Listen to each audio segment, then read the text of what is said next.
Asa naman eh, naglutaw naman yung bataan eh. Oh, nilihok pa man. Uwi pa rin.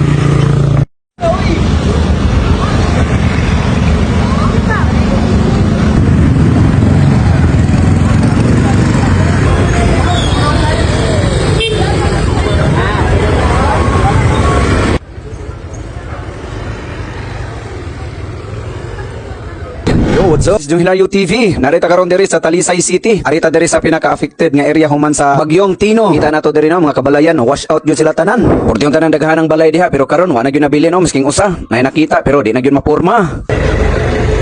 So arita diri dapita magpaduol gyud ta para makuha na to og duol-duol nga view. Diri oh makita gyud na to porti gyud taon nilang luuya asa na ka mga namuyo diri no.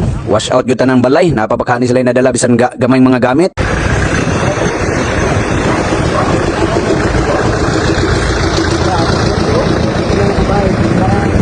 Proceed ta diri sa pika side no, tantos ang tanawon diri ang sitwasyon kung okay ba kaani sila diri. Atos ang makita diri guba sad kayo mga balay diri, tanawa diri dapita daghanon ta kani mga balay pero karon no wa na. Hurot-hurot gyud tanan ay nagbarog usaw pero wa gyapon mahitsura, portig yung kusugas tubig diri dapita.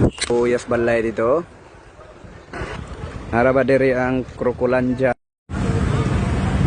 Araba diri ang Crocolanja farm. Guba ba kani makabuhi diri mga buaya.